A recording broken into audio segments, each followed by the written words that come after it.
डाळ कांद्याची रेसिपी प्रत्येक भागात वेगवेगळ्या पद्धतीने केली जाते. मी आता सांगली भागात कशी करतात ते मी तुम्हाला दाखवते, कारण मी सांगलीची आहे आणि त्यामुळे मी सांगलीच्या पद्धतीने डाळ कांदा बनवते मोस्ट ऑफ द टाईम.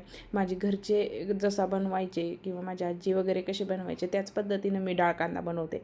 तर ती रेसिपी किंवा ती पद्धत मी तुमच्याबरोबर शेअर करणार आहे. एक कढई घ्यायची, त्याच्यामध्ये 2 चमचे तेल टाकायचं, जिरं मोहरीची छान फोडणी द्यायची. फोडणी छान बसली की त्याच्यामध्ये कांदा छान टाकून घ्यायचा. कांदा छान परतला की त्याच्यामध्ये लसूण टाकायचा. नंतर आपण कढीपत्ता टाकायचा. कढीपत्ता असेल तर टाकला तरी चालेल आणि तुम्हाला जर टोमॅटो आवडत असेल तर टोमॅटोही टाकू शकता तुम्ही, पण आमच्या इकडे टोमॅटो नाहीत टाकत, कारण डाळ कांदा येतं त्याच्यामध्ये कांदा आणि डाळीचाच फ्लेवर असला पाहिजे. कांदा छान परतून घ्यायचा. नंतर त्याच्यामध्ये थोडंसं मीठ टाकायचं आणि पुन्हा छान कांदा परतून घ्यायचा.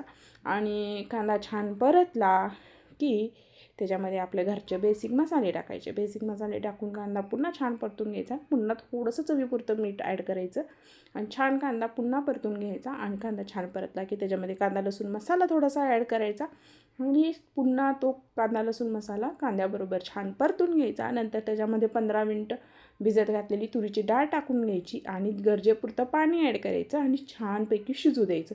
हा डाळ कांदा आमच्याकडे मोस्ट ऑफ द लोक किंवा मोस्टली हा भाकरीबरोबरच खाल्ला जातो. भाकरी किंवा भाताबरोबर हा खाल्ला जातो आणि भाकरीबरोबर खूप छान लागतो. चपाती किंवा भाताबरोबर पण खाल्ला जातो, बट जास्त करून हा भाकरीबरोबरच खाल्ला जातो आणि खूप छान आणि खूप टेस्टी लागतो. फक्त थोडंसं तिखट जास्त बनवा, कारण झणझणीतच डाळ कांदा छान लागतो. आणि थोडीशी कोथिंबीर ॲड करायची. छान डाळ कांदा आपला तयार आहे. तुम्ही एकदा नक्की ट्राय करा आणि माझ्या चॅनलवर नवीन असाल तर माझ्या चॅनलला सबस्क्राईब करा, लाईक करा, शेअर करा आणि कमेंट करा.